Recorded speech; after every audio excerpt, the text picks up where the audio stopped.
Hi, my name is Greg Canty, and I'd like to welcome you to the Win Happy podcast. I love chatting to people from all walks of life about their lives and their careers, about the choices they make along the way to pursue their happiness, and what winning actually means to them. I hope you enjoy these conversations as much as I do. Thanks for listening.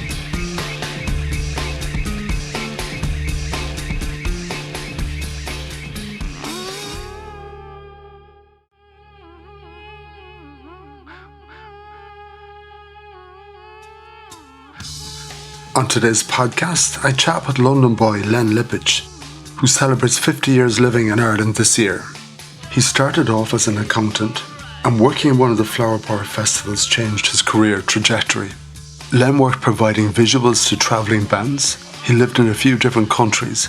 Then he came to Ireland for a simpler life. He ended up in West Cork with a donkey called Honk, who was his only means of transport for 2 years.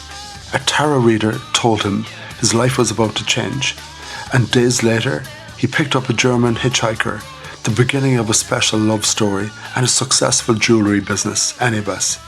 Let's hear from Len.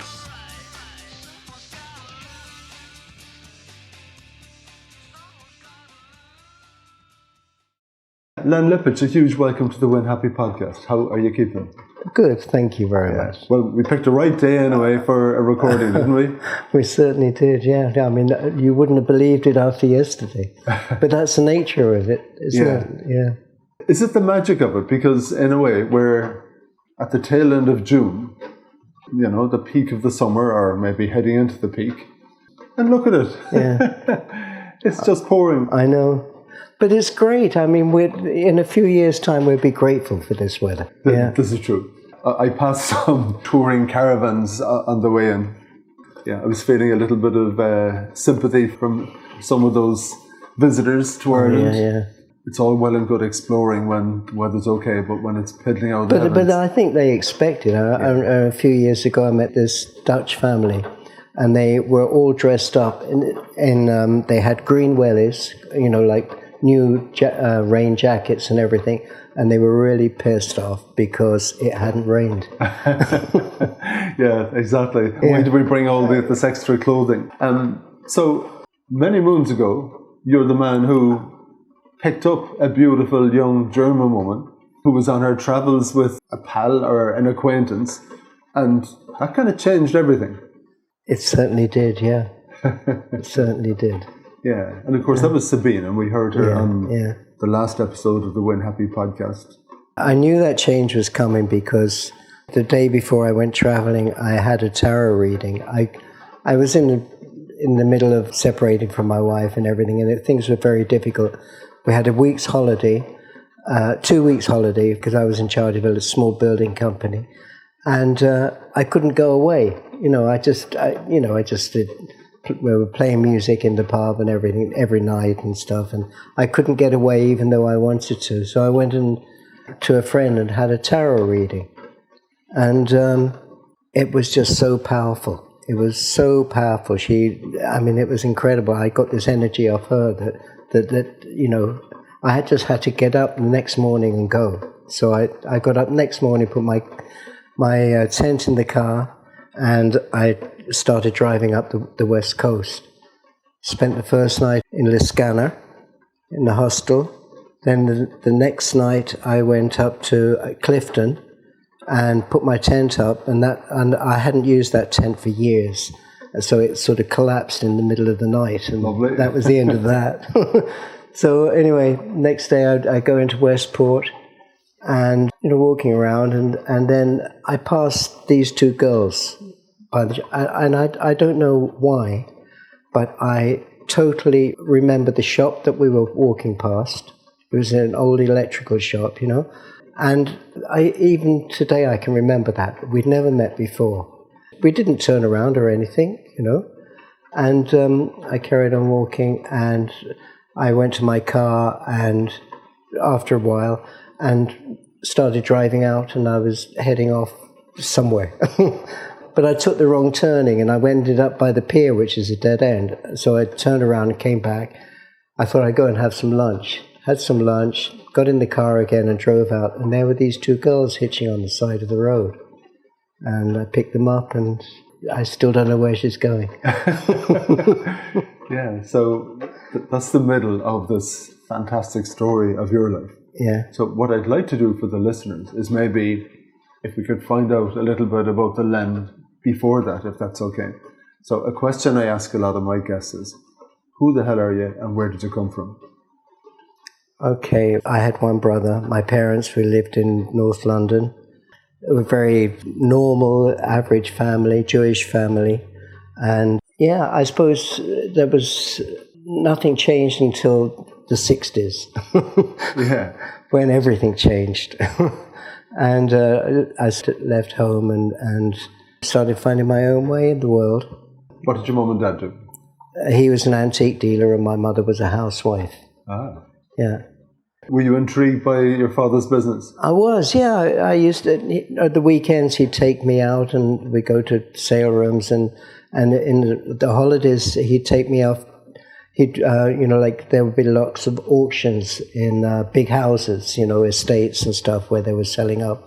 So I'd go and I'd see some really interesting things. I found it very interesting, yeah. So would your father been buying and selling and all that kind of thing? Yeah. Did that intrigue you? Did a little bit of the entrepreneurial bug seep into your veins from I wasn't conscious of it at the time, but I'm sure it has, because we're all products of what we experience. As a young man, what were you interested in? A question I ask people is when you're a young lad in school and for whatever reason the teacher has totally lost your attention. Yeah. Where does your head go? Where do you dream about going to? I suppose sport and girls. Very good. Very good hobbies. Yeah. But what sport did you like? I played football. I swam. Did lots of collecting, stamps and things, and I suppose an average life for a young person. Was music one of your interests? I did try to, at one stage I wanted to learn a saxophone. I remember I got the saxophone and took it home, and my parents couldn't stand me practicing, so that was the end of that. Nothing like encouraging your children. Yeah, I mean, I went once in the 60s when I left home. I got a guitar. I played the guitar. I played drums, and sort of like hand drums, and which I keep playing. I really got into it, all that side of things. Were you listening to a lot of music? Oh yeah. You're a collector? Not really. Didn't have the apparatus to collect it all, just the odd album and stuff. I remember I was doing accountancy, and this is what really basically changed my life. I was discovering that there are other things, and one of our jobs as an accountant was to be on the gate and the financial things of the first Flower Power Festival in I think it was it Woburn Abbey or just north of London. And so we were on the gates and in charge of all that sort of thing. And that was the first sort of festival, Flower Power Festival, you could say. And Yeah, so being an accountant can take you into all sorts of absolutely interesting and unusual places. I mean, I have his T-shirt that I'm no longer an accountant, but it's useful in life, Yeah, well, I'm an accountant. Yeah. And in exactly the same way, when I was young, my passion was music, so I ended up kind of managing little bands and all that kind of thing. It was very exciting, but I remember being very privileged, actually, because I worked in an accountancy practice, and even at 17 years of age, 18 years of age, you were being brought to meet these business owners. Yeah. And I always thought about the people who would have worked in those companies, maybe 10, 20, 30, 40 years. They'd never sit around the boardroom table. But as the accountant, it sort of gave you a pass automatically because of the finances and the money. And you were at the table for those conversations. And of course, as a young person, I was just, soaking all of that up. And that was my reason for doing accounting in the first place. What was yours? For doing accountancy? Yeah. Well, it wasn't really from me, except that when I left school, you had a careers officer in the school, and you could basically choose whatever career you wanted to go into. Not like these days where it's so different. Anyway, so basically, I enjoyed maths, And with the help of my parents making the decision, accountancy was chosen. So that's how I started. Of course, parents want you to take a practical... a proper job. That'll set you on your way. Then you're independent, you have income, and you can get married and have a life. Yeah, life was career orientated. You had a career, and that was it for your whole life. You go through it, you do all the things that everybody does, and that's the place. Yeah. Did you go into practice and do all the exams? I was an article clerk. I got to my second part, my intermediate, and the first part final, and then I dropped out. You waved goodbye. Wave goodbye, yeah. Did you enjoy any of that accounting part, as well as being involved in the flower power? No, I did. I enjoyed it, Like you were saying, you get into these situations that you'd never have the opportunity to do, especially as a young article clerk, where you're sitting in the room with, important people involved in their own businesses and etc. And it was a great learning process. Yeah, you have useful knowledge, don't you? Really, and there's pretty much someone everywhere that wants a little bit of that knowledge. We wouldn't have been able to start our business if I didn't know all that stuff. Do you know what I mean? So it certainly was useful. Yeah, totally. And for anyone that's listening, it's not boring. It can. The boring side can be part of it, of course, depending on what choices you make as a profession. But it can be everything but. It's Absolutely. a passport to business. That's what I think. For me, the important thing was all this is useful. Everything we see is useful, and we can learn it and we take it or leave it or whatever. And it's just being able to, just to follow your dream, really, which is the important thing. And often it's so easy to get distracted, isn't it, by society and by the way people think we should behave and all this sort of stuff, Did you settle into a career then and a life in England, or what happened after your dalliance with accounting? I went travelling for about 6 years. Okay. I lived in Spain for a while, Denmark. In the 60s, I was in the music scene. We used to do psychedelic lights with bands. And a friend of ours, first of all, he developed this, I think it must have been the first sound light organ, where it reacts to the pulses of the music. And in just a little room, he sort of developed this thing. So we used that, and we got overhead projectors that things they use in the schools for watching the class and over your head. But you turn the lens around, we got a more powerful lens, and grandfather clock glass that sits on the top, which we filled with an oil paint and a water-based paint, both transparent, so that they'd stay separate in there. The light would be shining through it onto the lens, and then we project it behind the band, and you could operate it in time with the music. I mean, these days, everything like that is, sort of automated and computerized and everything, but it was all by hand, we used to mow the lawn by hand, and now it's machine, but that sort of technology was, it was all hands-on. So I did a lot of work with traveling around with different bands and, going to a lot of music. What kind of bands were you working with? Soft Machine, Quintessence, Argent, Steve Winwood, Traffic. We were called Traffic Lights at one time. Yeah. This was all before they were really famous, It was before all that sort of time. And before they had good budgets for you, I'd say. Exactly, yeah. I mean, God, you'd sit there after a gig, waiting to get paid, if at all, Yeah. It's a very interesting industry to get close to, or business. But unless you're at the top of the tree, I don't think you're going to make money off it. No, exactly, yeah. Okay. So, what brought you to Ireland? I loved the countryside. Where we lived in London with my parents was at the edge of the green belt, so behind was all fields and everything. And I grew up in that sort of environment.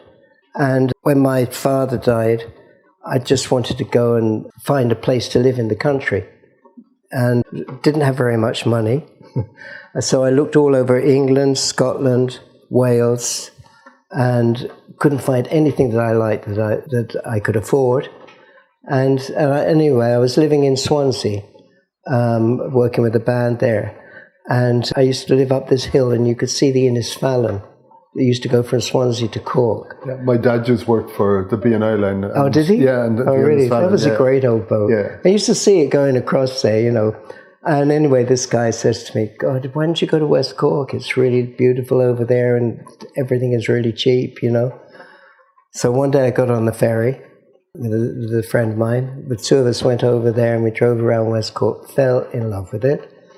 And we bought 2 houses. One, I was going to go back. Well, I'd agreed to buy them anyway. And I was going to get my brother to come in on one with me. And the other guy was going to sort of get involved with it as well.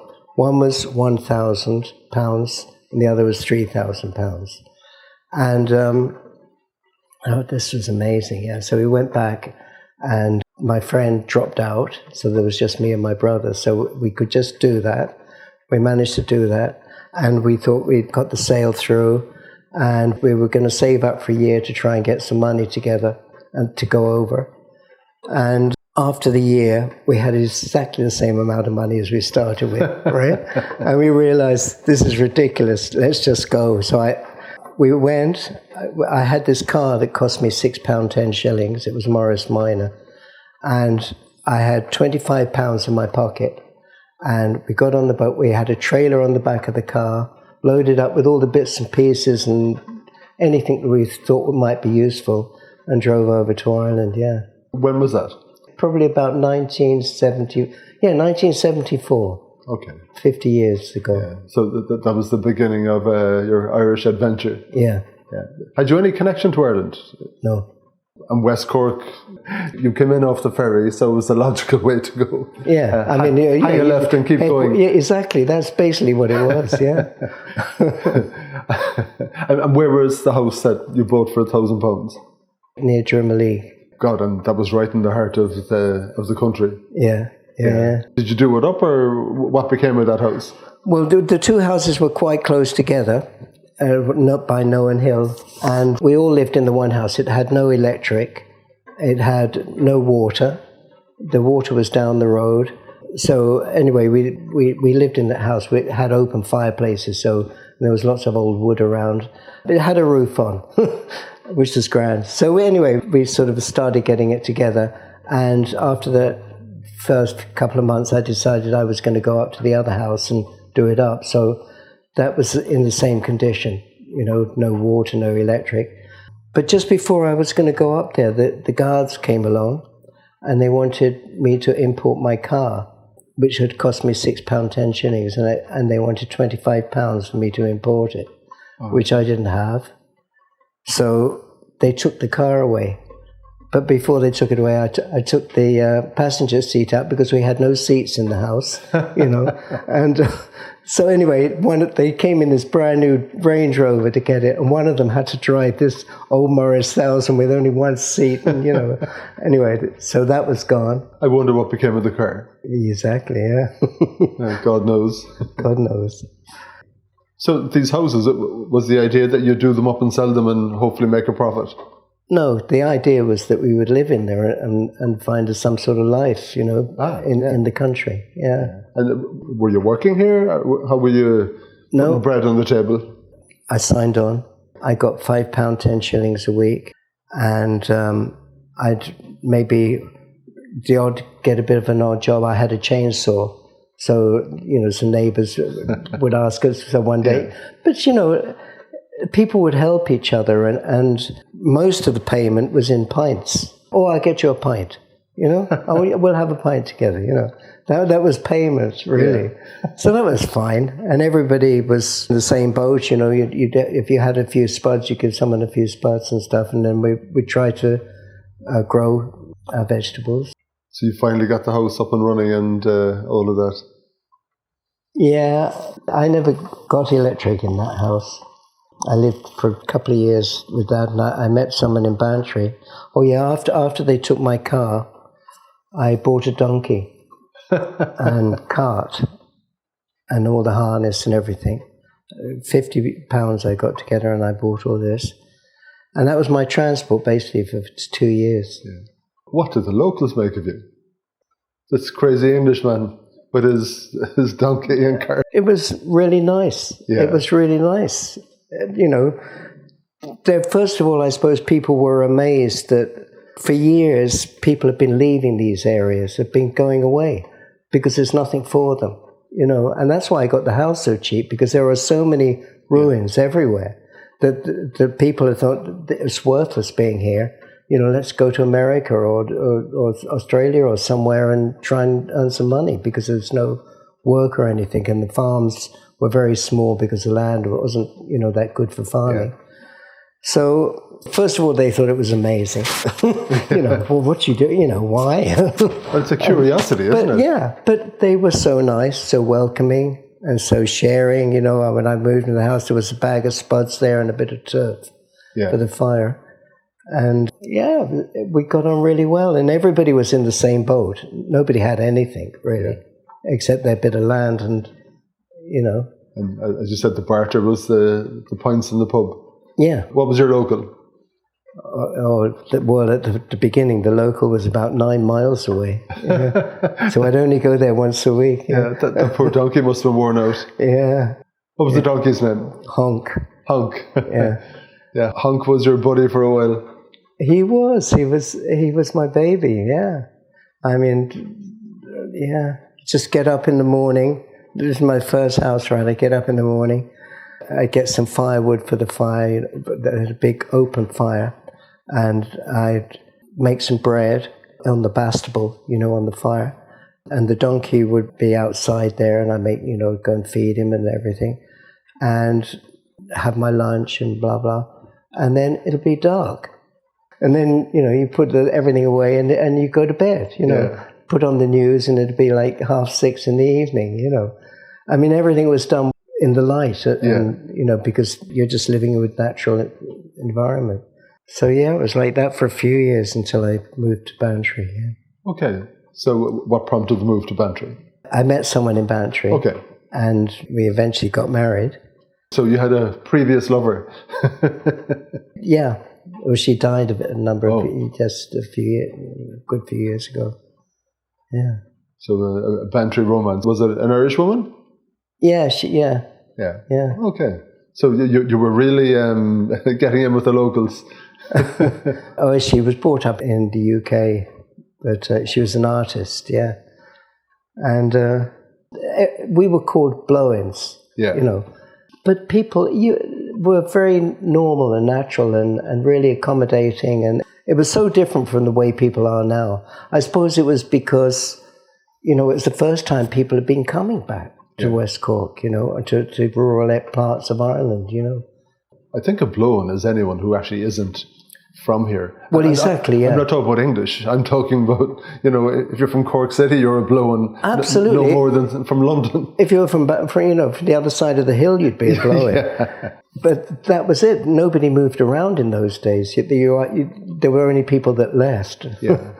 You know, people didn't move from one area to the other and stuff so much, really. It changed, though. People started discovering the magic of West Cork. And more, you would experience more blow-ins. Because a lot of people seem to discover the place. Was that your experience? Did you see that change over time? So at the beginning you were saying it was a place everyone was getting out of. Did you see that trend reverse? Well, I think when I came, I think it was like the turn of the tide. I think it was already that was the very beginning of people coming in. So, you know, when the tide, everything's still for a while. So I think that was the place when I arrived in Ireland. That's what it was like. It felt like everything was still. There was no, you know, it was just about to change. And was it literally then from Bantry to Ballydehob? Was that your next move? Drumaleague to Bantry, then to Alahis. Okay. Alahis was the next stage. Yeah. 15 years I was in Alahis. Yeah, that's when you were married, was it? Yeah. Yeah. Whatever, things move on and everything else, we go our separate ways, and it was a move then to Ballydehob, was it? Yeah, after 15 years in Alahis, which I have a great connection with, I got a job down in Schull, and that's how I came to be in Schull. Okay. What was the job? I built my house in Allihies, and a friend of mine lived in Iries, not far away. He worked in the film industry, and he was friendly with this guy who wanted to buy up property in West Cork, and he liked the way I had done my house up. I built my house in Allihies.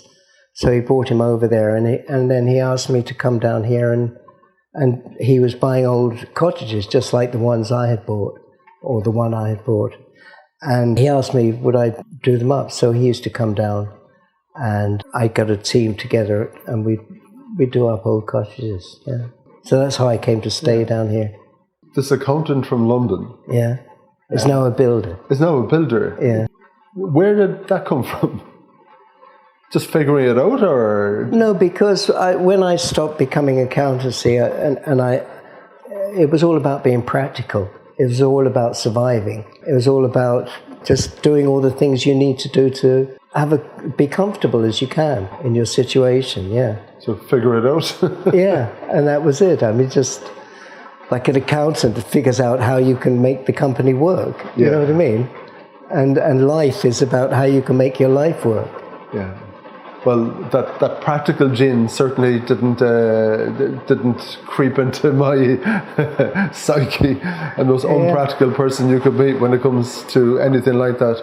I don't know. It was just, I don't know, because I was the only one in our family that sort of, you could say, dropped out of the existing phenomenon of life. Yeah, it just felt very natural to me. And then the move to Ballydehob, did that come after the relationship finish? Is that what prompted that, or was it that work? Yeah, we were splitting up, and that's at the point I was saying to you, I went to the tarot reading, after all that, because it had been a couple of years, really, that we were splitting up over. And just became, and I started to grow to like the area here, and eventually, it was all, our life was changing. It was obvious that we were separating. And I got an opportunity to buy this piece of land where we are now. Which is amazing. Yeah. But I've seen the photographs and what it started off being to what it is now. The tarot reading. Why does someone go for a tarot reading? Well, I was in a big change in my life. I had been living in a place that I loved in Allihies with a partner. I mean, we obviously had our differences because we separated in the end. And she had a problem with alcohol too, even though she wasn't drinking for most of the time. Anyway, I was confused, basically. Yeah. When I was working, fine. I was earning some money, fine. I had a place to stay, fine. But we had a holiday, and I couldn't go away. And why? Because there's all stuff going on in my mind about breaking up and the whole thing. So there's obviously, I wanted clarity, find some clarity in my life. So I knew this girl, and I've been interested in tarot. Yeah. We used to read it when I was married, before.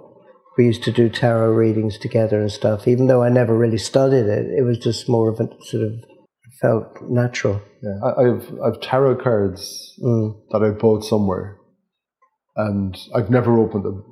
And of course, the cloth and everything. I must open it and read the manual to try and figure out what's going on.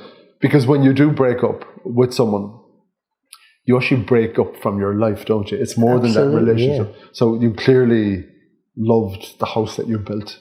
I loved it because I built it. I built it, of course you did. With my own hands. I had to move 500 blocks and all the sand to sort of build it for about 100 meters because the lorry couldn't get sort of close to it. And we moved it, me and the donkey, Honk. On the cart over about... Fair play, Honk. Over about a year. Yeah, wow. So leaving that must have just...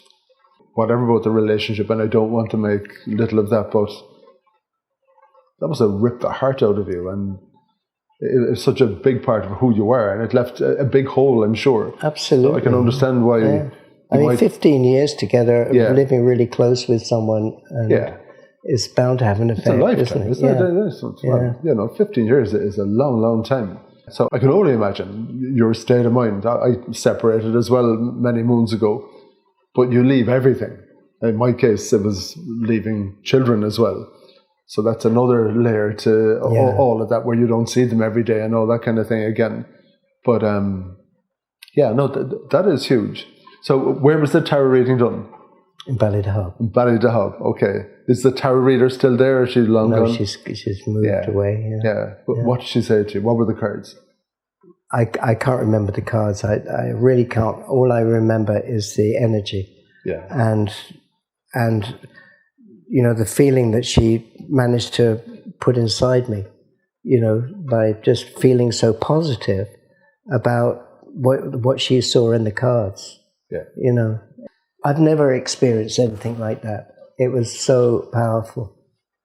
I just went home and started getting myself together to go in the morning after being there a week and not finding it. I didn't know where I was going, and, you know, the whole thing, you know, not sure, should I stay or what am I doing? Why? It just felt so natural. Just, go. That's something else, that an interaction like that with a tarot card reader, whether people believe in these things or not, you can't mess around with that, you know. That changed the course of your life. Yeah, absolutely. Yeah. If I hadn't done that, I wouldn't have gone. Yeah. So it had you in the Jeep. You pick up the two ladies. One, I believe, sat next to you in the car, and there was another woman in the back seat. Yeah. I'm going to throw the ball to you now. You tell me the story. You know, I felt a connection with the girl in the back seat. Yeah. And it was really nice, even though she didn't say very much. And you know, she was the one that sort of attracted me. Were you cursing that she was in the back seat and not on the front? I was a bit, yeah. I suppose. I mean, it's a long time ago, but, you know, to remember all these things. There is a lot I can't remember that I can't understand why I remember them, but, you know, details are difficult. Yeah, and then we were driving along, and then she wanted to stop and take some photographs, so I stopped, and they took some photographs and everything. And then we, halfway, I said, where are you going? They said, Achill Island. I said, okay. You know, I had no idea where I was going. I was on holiday, so I could go anywhere, you know. And I'd never been to Achill Island. You were in no rush? No, I had no rush. You know, I mean, at that point, it was a good idea. It was not about, I want to be with that, you know, them particularly. But on the way, we stopped at a pub and talked. And then Sabina said to me, they were going to phone up the hostel, book the hostel. Would she book a room for me? So I said, yeah, okay, great. Because the tent was in tatters. Yeah, exactly. I had nowhere to stay. Yeah, that was the beginning.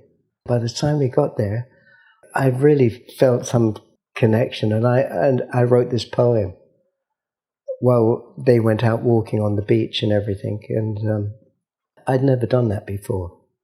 Have you got the poem? I gave it to Sabina afterwards. Ah, okay. But this is after we got together. I gave her that, but I said, I'd already done this. She lost it. Do you remember roughly what the subject matter was, or how it went? Well, it was obviously about... Yeah, of course. Yeah, but I kind of like you. Honestly, I've tried. It was just a complete spontaneous thing that happened. I didn't have to stop and think. It just happened, really. That was a pretty good romantic gesture.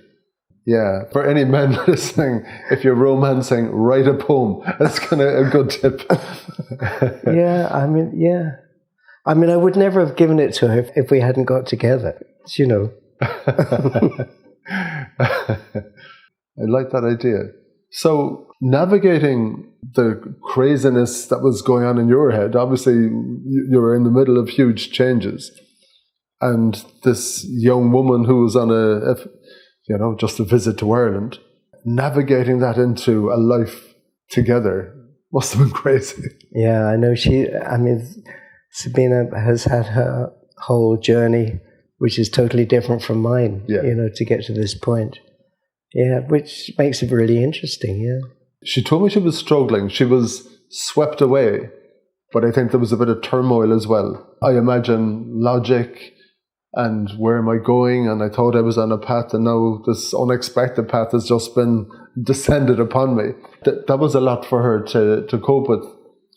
Yeah, I didn't really realize that until after we'd been together, and she talked more about it. But at the time, it wasn't as obvious to me. She obviously was doing a good job concealing it. Yeah. It is huge. I think when two people come together like that, there's a lot of adjusting that's required, isn't there? Now, you were at a free enough time. She lost her travel companion fairly quickly after that. But she obviously had a path mapped out, and she was going to go back to do her studies and all that kind of thing.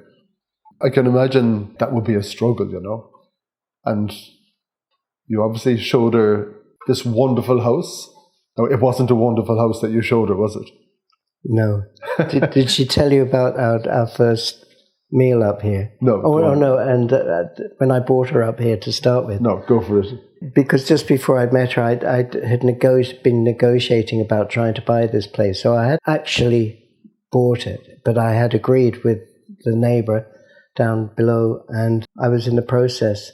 Anyway, I brought Spina up here and showed her here this ruin, overgrown, completely up the mountain. And I said to her, would you like to come here and live with me here?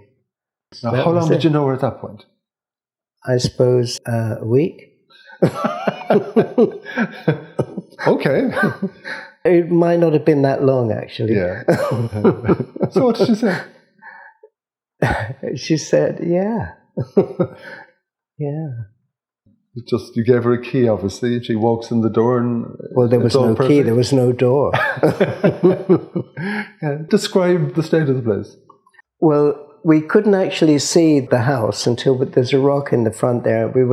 We climbed up we came for a walk, because in my building, I had been building down a ruin down below. And one day I walked up the track, and then I walked onto the rock, and then I saw just the top of this roof, all overgrown, completely overgrown. All the roof had fallen in, and it was in a right mess, and it was completely grown up around the place. And so that's what it was like, to start with. Now, she's a creative, so her imagination is probably as fertile as yours is.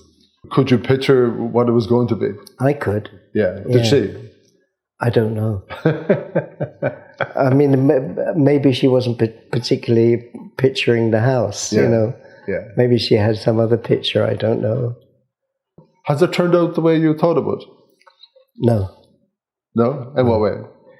It's got Sabrina's influence, which I didn't know at the time. Yeah. So it's both of you now. Yeah. Yeah. It is the two of us. It's absolutely beautiful. In no time at all, I think family arrived. Yeah. So we were all in. We met in August.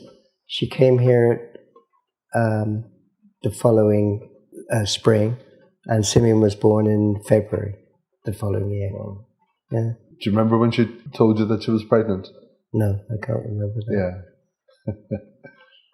I imagine that was a shocker. No, not really. I was excited, yeah. And the life started. These two creatives, I think the building job that you had finished. It actually finished the day we moved into the house, that week that we moved into this house, when our mortgage became due. Oh. And that was a big oh shit moment, was it? Yeah, but luckily we had a year's insurance that the mortgage was paid. Yeah. So that gave us a year basically to get it together, to get something together. The figuring out of what we were going to do for money. Yeah. Could you talk me through that? Yeah. Well, I had been building. I had a lot of materials left over, which enabled me to continue building this house and keep it going. We just occasionally we needed money to buy more materials, so we knew that we had to get some sort of income together. And at that point, Sabina got some part-time jobs in the village, and I was building this house. And during that time, we were trying to figure out how we're going to work. And Sabina got interested in making jewelry because some friends of ours she was making jewelry, and they started working together, and it started becoming, you could see something happening. And her husband was a successful businessman. He was also a doctor and stuff. And I remember one day we were just sitting at the back here. They came up for tea, and we just walked down to the back and sitting by the river. And he was giving us business advice, what can we do? He talked us through a lot of things. And I remember saying to Sabina, can you imagine, we had a shop in the village and somebody else helping you do the jewelry and stuff, and she couldn't handle it. She got really, the thought of it, this responsibility and stuff, I think was too much for her at the time. And she got quite upset. And I can't believe the changes that have taken place, to go through this point where we really didn't know where we were to, being quite successful now and it's enough. It's great. From that moment where she got very upset with the whole idea of it to when it was clearly a business direction that was going to sustain both of you. Absolutely. Did that take a long time? No, it didn't really take long time because we basically just carried on what we were doing. Yeah. And we just carried on what we were doing and got more and more into it and more focused with it. And opportunities started arising, and we had the drive then to do it together. And then your role with the business from that moment to now, what has that been? Well, to start with, we were both hands-on with everything. I'd never done jewellery before. When we got orders for pieces, I would do the solder the backs of. I learned all this sort of stuff from Sabina, and we managed to do everything. We managed to get things together. But as it grows, and the accountancy started to sort of appear. It's business. Because it's business. At the beginning, it was nothing to do with that. Yeah. It was about just producing an article, that, something that you're going to make money with, hopefully. And then all the accounting and all the administration and all that sort of stuff, and then the responsibilities and then the necessity for business plans and expansion. And I went to the enterprise board, and Sabina and I devised a way, we could get help from the enterprise board. And we got very excited. I went in there, gave them the plan, and basically they said no. And I remember coming back home and telling Sabina, and at that point we nearly gave everything up. It was really, very strong. And anyway, I think the next day we were sitting there and I said, why did they refuse us, We obviously done something that's not right. Then why don't we look at it and take another approach, look at it in a completely different way? And we sat down and we just worked it in another way. And I went back to them and they took us on. And they were been really supportive all down the line for years. It shows you the very important role that they play, even in not supporting an idea. Yeah. But they still have a role in communicating that to you in such a way that it doesn't have a perfectly good business deciding to throw their hat at it. Yeah. And that could easily have happened if you weren't as driven. But once you got that understanding going, they've obviously been fantastic. Yeah. We've done a lot of work with the local enterprise offices. They were a client of ours for a long time, and I know a lot of successful businesses who can tune into them. Yeah, and you're on your way and you've got a fantastic business. Was there a little bit of kicking and screaming, being dragged back to the accountancy and the admin and the invoicing and the credit control? And not really. No. I quite enjoyed that actually, because I hadn't done that for years, and he was my, I knew what to do, so I just did it, and yeah. So many years on, you've got the shop in Skull that you had mentioned that day, sitting by the river. There's another one in Kinsale. You're obviously selling into other retailers around the country, and you've got a thriving online business. That's pretty good. Well done. Yeah. How does it make you feel? It's quite interesting now, because I want to feel good whatever's happening to me. And I do feel really good, and I feel there are no worries now, basically. But then I think back to the times where we had nothing, and I was really happy then. And even though it was so basic, so basic, when you can survive and you're in an environment that you're, somehow we can make things work for us and feel grateful, and it's not all this that makes me feel. I mean, I do feel grateful. We live in such a beautiful place. Every day I wake up and think so lucky. I can't imagine, especially after I've just been to London now, and how much space people have, and what the space that we have around us, and how lucky we are to have this space. I think that's the most important thing for me. How damaging is it to someone to live in a small space without even realizing it? What do you mean? I think in many respects, we're a product of the place where we live, that environment. I can imagine if you're living in the middle of London, lots of buzz and all that kind of thing. You're in a small little apartment, you're looking onto a road, lots of traffic. That changes you, that affects you. You're in West Cork, you're sitting in a beautiful house, or maybe a not so beautiful house, but you're looking out at the hills and the mountains and the greenery. That does something to you. It changes you. Absolutely. Do we realize at all the full extent of our environment and what it's doing to us?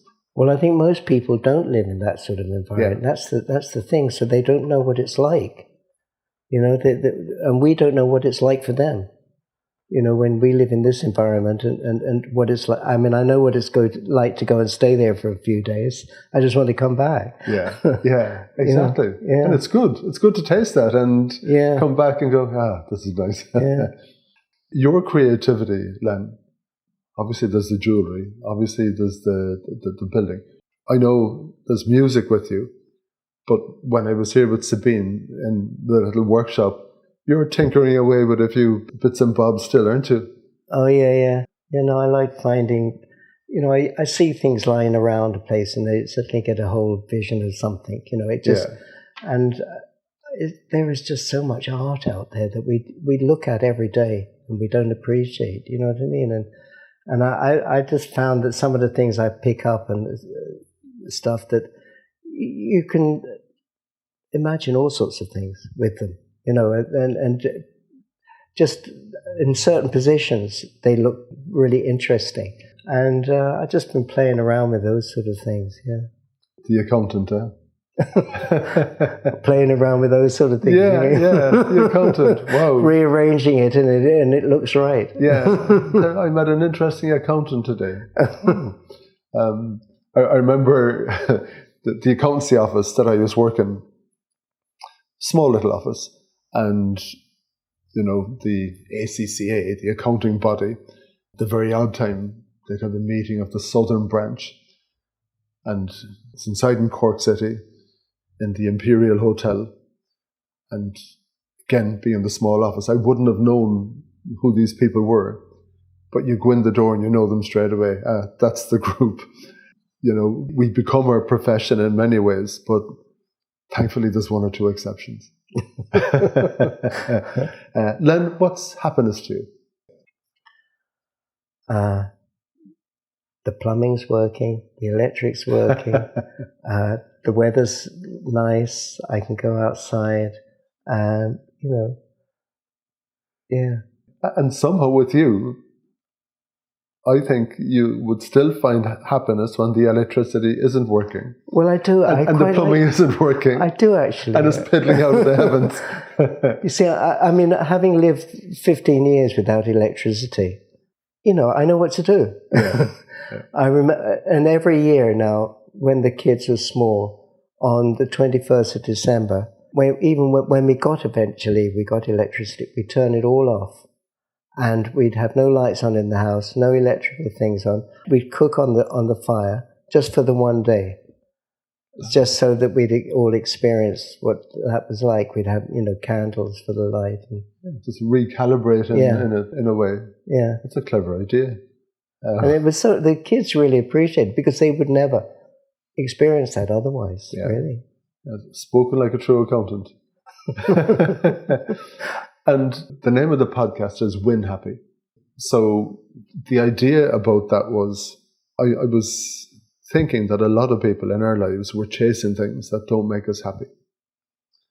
And often it's chasing winning, be it more money or a better job. Or my idea was that if you can win and be happy at the same time, that's a lovely combination. For you, what's winning? What are the things that feeling where you put the ball into the back of the net? What's winning for you? I suppose being happy and content in the moment. Yeah. I have one last question for you, and it's a whopper. Okay. What was your best day ever? My best day ever?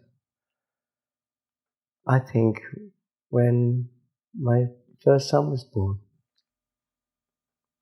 What's his name? Simeon. That's a life changer. It certainly was, yeah. One that you would never expect. Len, thank you so much for coming on the Win Happy podcast. Thank you. It was nice talking to you. Yeah, pleasure. Thank you so much.